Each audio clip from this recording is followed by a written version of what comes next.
Hello प्यारे बच्चों, कैसे हो सभी। तो बच्चों आज हम लोग पढ़ने वाले हैं क्लास 2 की माय लिविंग वर्ल्ड, जिसे हम ईवीएस भी कहते हैं। इस बुक में चैप्टर नंबर 14, चैप्टर का नाम है इम्पॉर्टेंट डेज। तो बच्चों चैप्टर को पढ़ने से पहले मैं आपको ये बता दूं कि नेशनल फेस्टिवल्स और रिलीजियस फेस्टिवल्स में क्या डिफरेंस है। तो बच्चों नेशनल फेस्टिवल 3 है हमारे कंट्री में।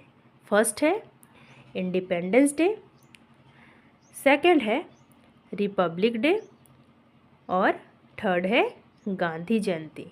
तो इन तीनों डेज़ को नेशनल फेस्टिवल कहते हैं। और जो दूसरा है रिलीजियस फेस्टिवल, तो ये अलग अलग धर्मों के फेस्टिवल्स है, जैसे ईद हो गया, क्रिसमस डे हो गया, होली, दीपावली, ये सारी इस तरह के जो फेस्टिवल्स है ये है रिलीजियस फेस्टिवल। चलिए अब आगे पढ़ते हैं। Festivals brings us joys and happiness. तो फेस्टिवल्स कैसे जॉयज़ एंड हैप्पीनेस ब्रिंग्स करते हैं बच्चों। जब हम कोई फेस्टिवल मनाते हैं तो हम नए नए कपड़े पहनते हैं, नए नए अच्छे अच्छे पकवान बनते हैं, हम घूमने जाते हैं, बहुत मस्ती करते हैं। तो फेस्टिवल में हमें हैप्पीनेस तो मिलता ही है ना। हम कितने खुश होते हैं फेस्टिवल्स के दिनों में। Many festivals are celebrated by all over the country. तो बहुत सारे ऐसे फेस्टिवल है जो पूरे देश में मनाए जाते हैं। A festival which is celebrated by all the people of a nation is called national festival. पूरे देश में जो फेस्टिवल को मनाए जाते हैं उसे नेशनल फेस्टिवल कहते हैं। We celebrate 3 national festivals, let us talk about them. तो हम 3 नेशनल फेस्टिवल बनाते हैं। चलिए एक एक करके तीनों फेस्टिवल के बारे में जानते हैं। पहला है हमारा इंडिपेंडेंस डे। तो इंडिपेंडेंस डे कब मनाया जाता है? 15 अगस्त के दिन हम लोग इंडिपेंडेंस डे मनाते हैं, है ना। चलिए जानते हैं कि आखिर 15 अगस्त को हम लोग इंडिपेंडेंस डे क्यों मनाते हैं। Our country India got its freedom from British rule on 15 August 1947। तो हमारा जो हमारा महान देश भारत जो है वो ब्रिटिश रूल से कब आज़ाद हुई थी? 15 अगस्त 1947 के दिन। तो इसलिए 15 अगस्त को हम लोग इंडिपेंडेंस डे मनाते हैं। तो बच्चों आप सोच रहे होंगे कि क्या हमारा भारत देश ब्रिटिशर्स के अंडर में था? क्या वो लोग उन लोगों ने हमें आज़ाद किया है? ऐसा क्यों हुआ था? बच्चों मैं आपको छोटी सी कहानी बताती हूँ, आप उसको ध्यान से सुनना, ठीक है। बच्चों पहले ना हमारा भारत देश आज़ाद ही था, सब लोग खुशी से रहते थे। लेकिन होता है ना कि अलग अलग कंट्रीज से लोग यहाँ पे आते थे, क्योंकि यहाँ पे बहुत अच्छी क्वालिटी के मसाला मिलते थे और भी बहुत सारी चीज़ है जो हमारे भारत में अच्छी क्वालिटी की और ज़्यादा मात्रा में मिलती थी। तो अलग अलग कंट्रीज से यहाँ पर आते थे सामान लेने के लिए। उसी तरह से यूरोपियंस भी यहाँ आते थे, जो जिसे हम ब्रिटिशर्स कह रहे हैं। तो वो लोग भी हमारे भारत देश में आते थे मसाला की रिक्वायरमेंट में, क्योंकि यूरोप में मसाला बहुत अच्छी क्वालिटी का नहीं मिलता है और बहुत सारा मसाला तो वहाँ पे मिलता भी नहीं है। तो इसलिए वो लोग भारत आते थे मसाला लेने के लिए और भी अलग अलग चीज़ लेने के लिए। तो वो लोग जब आते जाते यहाँ पर उनको ये पता चला कि पूरे भारत में तो बहुत सारी चीज़ें हैं और अच्छी क्वालिटी में है। फॉर एग्ज़ाम्पल केरला, तमिलनाडु की तरफ बहुत अच्छी क्वालिटी की मसाला उनको मिलती है। झारखंड में बहुत अच्छी क्वालिटी की और ज़्यादा मात्रा में कोयला उनको मिलता है। जो हमारा गुजरात है, महाराष्ट्र है, वहाँ पर बहुत अच्छी क्वालिटी की कॉटन उनको मिलते हैं। तो इस तरह से अलग अलग राज्य में उनको जानकारी मिलती गई कि पूरी इंडिया में अलग अलग जो स्टेट है सब में कुछ ना कुछ बहुत अच्छी अच्छी चीज़ें हैं। जब वो लोग कर्नाटका गए तो वहाँ पर केजीएफ में उनको पता चला कि अरे यहाँ की मिट्टी में तो सोना निकल रहा है। तो इस तरह से जब उनको बहुत सारी जानकारी मिलने लगी कि यहाँ जो भारत हमारे हैं सिर्फ मसाला ले लेकर जा रहे हैं, यहाँ मसाला के अलावा भी बहुत सारी चीज़ है। फिर उन्होंने दिमाग लगाया कि क्यों ना हम यहाँ पर अपनी छोटी छोटी इंडस्ट्रीज़ को इस्टेब्लिश करते हैं और उसके बाद हम यहाँ से बिज़नेस करेंगे। तो ये बोलकर उन लोगों ने पूरे भारत में इधर उधर करके छोटे छोटे अपने इंडस्ट्रीज़ को बनाए। कि हम बस तो बिज़नेस ही तो करना है, तो हमें क्यों ना थोड़ी ज़मीन देकर हमें इंडस्ट्री बनाने का अलाउ कर दिया जाए। तो यहाँ के लोग मान गए, बोले ठीक है, आपको इंडस्ट्री बनाना है तो बना लो, कौन सा क्या दिक्कत हो जाएगा, आप तो बिज़नेस ही कर रहे हो। तो ऐसे परमिशन मिल गया उन लोगों को, ब्रिटिशर्स को। उसके बाद उन लोगों, अब वो लोग जाल रच रहे हैं ये तो हमारे देश के लोग समझ नहीं पाए थे। फिर उन्होंने फैक्ट्रीज़ को, इंडस्ट्रीज़ को यहाँ पे इस्टेब्लिश कर लिया और बिज़नेस करने लगे। शुरू में तो इन लोगों ने पता नहीं लगने दिया। इसके बाद क्या हुआ, धीरे धीरे ब्रिटिशर्स के जो ऑफिसर्स थे वो और भी यहाँ पे आने लगे। आते आते वो लोग चाल खेलते गए और यहाँ के लोगों को बेवकूफ़ बनाते गए और धीरे धीरे एकदम से सबको अपने अंडर में कंट्रोल करने लगे। ब्रिटिशर्स यहाँ के लोगों को कंट्रोल करने लगे। इसके बाद एक समय ऐसा आया कि वो लोग जो कहते थे यहाँ के लोगों को वही करना पड़ता था। अदरवाइज़ वो लोग बहुत मतलब ऐसी पनिशमेंट देते थे जो रूह काँप जाए लोगों का। तो यहाँ के लोगों को फिर वो लोग अपने इतना कंट्रोल में करने लगे और ज़बरदस्ती बोलते थे तुमको ये करना ही होगा, अदरवाइज़ उसको जेल में डाल देते थे, पिटाई करते थे। तो ऐसे करते करते वो लोग पूरे भारत को अपने कंट्रोल में ले लिए।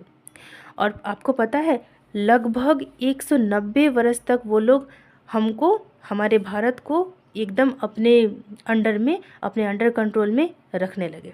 और सिर्फ ऐसा ही नहीं कि हमारे भारत को के साथ ही ऐसा कर रहे थे वो लोग पूरे वर्ल्ड में जहाँ भी उनको ऐसा समझ में आता था कि यहाँ बहुत सारा चीज़ है, और तो वहाँ पर जाते थे बिज़नेस के पर्पज़ से और वहाँ भी कंट्रोल कर लेते थे। तो अफ्रीका, वहाँ भी जाकर कंट्रोल कर लिए थे। अमेरिका को भी यहाँ तक कि वो लोग अपने कंट्रोल में करके रखे हुए थे। तो बहुत सारे पूरे वर्ल्ड में जहाँ भी जाते थे सबको कंट्रोल करके रखते थे। तो हमारे भारत में भी इसी तरह से किए थे वो लोग, और पूरे लगभग 190 साल तक हमारे भारत को वो लोग कंट्रोल करके रखे थे। लेकिन हमारे भारत में जब बहुत ज़्यादा हद पार कर दिया इन्होंने, तो फिर होता है ना, वो कहावत है ना कि जब किसी को बहुत ही ज़्यादा हद से ज़्यादा डराने लगोगे, उसे एकदम अंडर कंट्रोल करोगे, तो वो एक ना एक दिन फूट कर ज़रूर निकलेगा उसका गुस्सा, है ना, और वो बगावत पे उतर आएगा कि तुम ऐसा नहीं कर सकते हो हमारे साथ। तो ऐसा ही हुआ हमारे देश में भी। जब बहुत हद पार होने लगा ना, सबको बहुत ज़्यादा परेशान करने लगे, तब यहाँ के लोगों ने मिलकर बगावत करी और उन लोगों को एकदम खदेड़ के भगाया, है ना। तो जिस दिन वो लोग यहाँ से गए वो दिन था 15 अगस्त 1947, ठीक है। इस दिन पूरी अच्छी तरह से हमारे देश को आज़ादी मिल गई। लेकिन ये इतना इजी नहीं था, बहुत मुश्किल था ये सब चीज़ करना। और इन सब में सबसे बड़ा रोल था हमारे महात्मा गांधी जी का। आपको पता है वो केवल हमारे भारत में ही नहीं, वो सबसे पहले ना अफ्रीका में जाकर वहाँ पर बगावत किए थे और वहाँ पर उनको जीत भी हासिल हुई थी। वो ना वकालत कर रहे थे, है ना। तो वकालत के केस में ही वो अफ्रीका गए थे। तो जब वो अफ्रीका जा रहे थे तो वहाँ पर भी उन्होंने देखा कि अरे यहाँ भी बहुत प्रॉब्लम है। तो फिर वहाँ पर उस प्रॉब्लम को सॉल्व करने के लिए वहाँ के लोगों के साथ मिलकर महात्मा गांधी ने बगावत किया और उनको जीत भी हासिल हुई। तो जब भारत के लोगों को पता चला कि अरे हमारे भारत का ही एक आदमी है जो अफ्रीका में जाकर वहाँ बगावत कर दिया अंग्रेज़ों के ख़िलाफ़ और वहाँ जीत भी हासिल की, तो फिर जब वो वापस लौटे ना भारत, तो भारत के अलग अलग जगह के लोग महात्मा गांधी जी को बुलाने लगे कि प्लीज़ गांधी जी आप यहाँ आइए, हमारे यहाँ ऐसी ऐसी प्रॉब्लम है।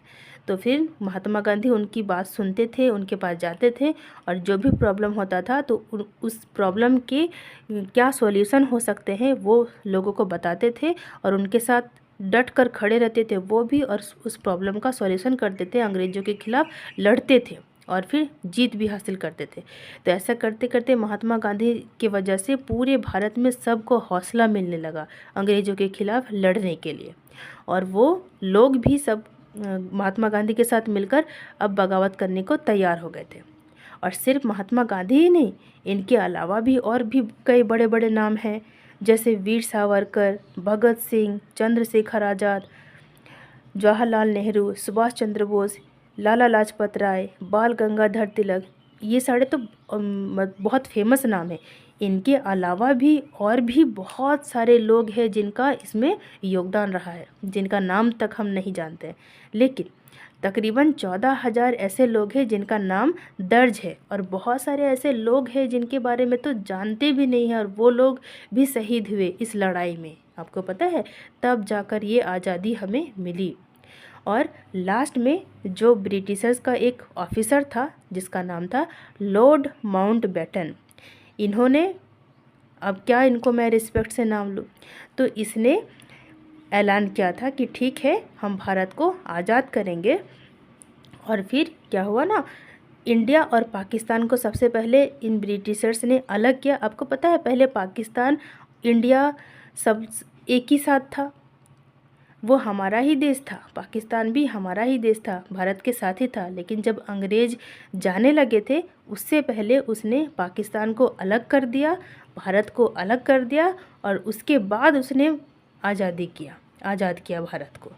तो इस वजह से पाकिस्तान को पहले 14 अगस्त 1947 में पहले उसको अलग किया पाकिस्तान को, और 15 अगस्त 1947 में भारत को इंडिपेंडेंस दिया।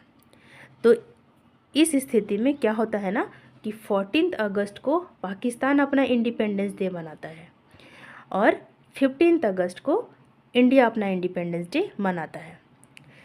तो आपको समझ में आया कि 15 अगस्त को क्यों हम लोग मनाते हैं इंडिपेंडेंस डे। बच्चों, ये जो मैंने कहानी बताई, आप एक बार फिर से इस वीडियो को देखना, तब हो सकता है अच्छे से आपको समझ में आ जाए, है ना। तो इतना कुछ हुआ था। इसके बाद 15 अगस्त, हर साल 15 अगस्त तो आता ही है, तो इस दिन हम लोग इंडिपेंडेंस डे सेलिब्रेट करते हैं। बच्चों, ये तो मैंने एक छोटी सी समरी आपको बताई, लेकिन इसके पीछे बहुत बड़ी कहानी है। जब आप बड़े क्लासेस में जाओगे ना, तब इसके बारे में डिटेल से आप पढ़ाई करोगे। मैंने तो बस छोटी सी कहानी आपको बता दी कि ऐसा ऐसा हुआ था। चलिए आगे पढ़ते हैं। Every year on this day the whole country celebrates Independence Day. तो 15 अगस्त को पूरे भारत के लोग सेलिब्रेट करते हैं Independence Day. The prime minister host the national flag at Red Fort Delhi. तो बच्चों, जो हमारे प्रधानमंत्री हैं वो लाल किला यानी रेड फोर्ट जो दिल्ली में है, यहाँ पर झंडा उत्तोलन करते हैं, है ना। He also gives a speech to his countryman. यहाँ तक कि सिर्फ झंडा ही नहीं फहराते, बल्कि वो यहाँ पर खड़े होकर, कौन, प्रधानमंत्री, हमारे प्राइम मिनिस्टर, इंडिया के प्राइम मिनिस्टर जो है, वो यहाँ झंडा भी फहराते हैं और साथ ही साथ यहाँ पर खड़े होकर स्पीच भी देते हैं अपने पूरे देशवासियों को। अब देखते हैं second, Republic Day. We celebrate Republic Day on 26 January. तो हम लोग रिपब्लिक डे कब मनाते हैं? 26 जनवरी को मनाते हैं।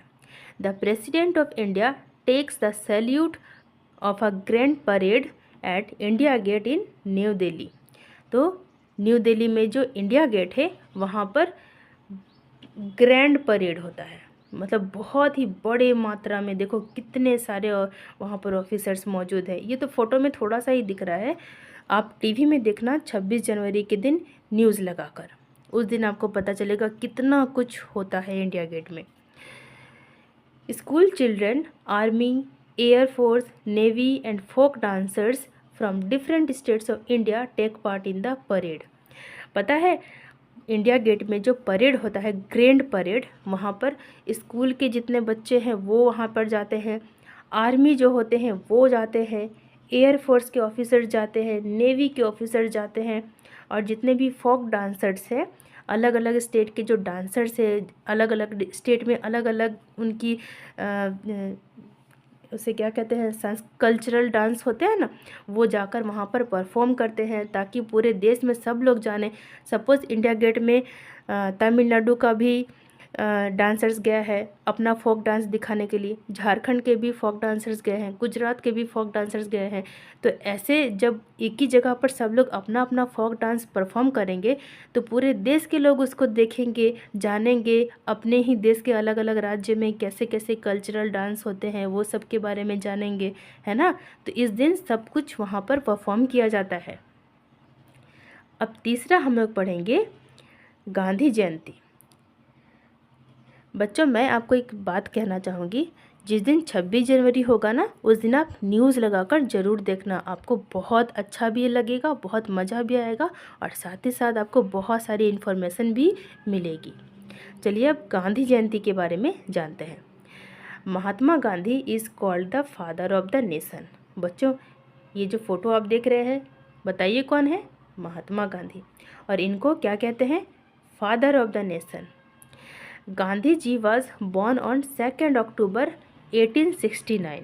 तो इनका जो बर्थडे है वो 2 अक्टूबर को होता है। और ये कब इनका बर्थ हुआ था? 1869 में 2 अक्टूबर के दिन। इसीलिए 2 अक्टूबर को गांधी जयंती मनाया जाता है। And we celebrate this day as Gandhi Jayanti. On this day we remember Mahatma Gandhi by praying and singing bhajans at Gandhi Samadhi at Rajghat, new Delhi. ये जो बच्चों आपको दिख रहा है ना, ये है राजघाट। यहाँ पर महात्मा गांधी जी की समाधि है। तो 2 अक्टूबर के दिन हम क्या करते हैं? प्रे करते हैं यहाँ पर राजघाट के पास जाकर, और भजन भी वहाँ पर गाते हैं, as well as other places. आप ज़रूरी नहीं कि राजघाट ही जाओ, अलग अलग जगह पर सब लोग इकट्ठा होकर भी ये सारे काम करते हैं। तो बच्चों हमने ये 3 नेशनल फेस्टिवल्स के बारे में पढ़ा और जाना है ना। अब चलिए समथिंग टू डू क्या है, वर्कशीट में हम लोग कर लेते हैं। Write the dates of the following. बच्चों ये तो हमने नेशनल फेस्टिवल के बारे में पढ़ा। मैं चाहती हूँ आप कमेंट में बताओ आप कौन सी स्टेट से हो और आपके स्टेट में कौन सा फेस्टिवल बहुत ज़्यादा धूमधाम से मनाया जाता है। अब चलिए हम लोग वर्कशीट को कर लेते हैं। ए नंबर में है write the dates of the following. यहाँ पर तीनों नेशनल फेस्टिवल्स के नाम लिखे हैं, आपको इसके डेट्स बताने हैं कि इंडिपेंडेंस डे कितने डेट को मनाया जाता है, रिपब्लिक डे कौन से डेट को मनाया जाता है और गांधी जयंती कौन से डेट को मनाया जाता है। तो क्या आप खुद से करेंगे या फिर मैं बताऊं? अभी तो हमने पढ़ा है ना, 15 अगस्त को क्या मनाते हैं? Independence day. और रिपब्लिक डे क्या मनाते हैं? 26 जनवरी के दिन।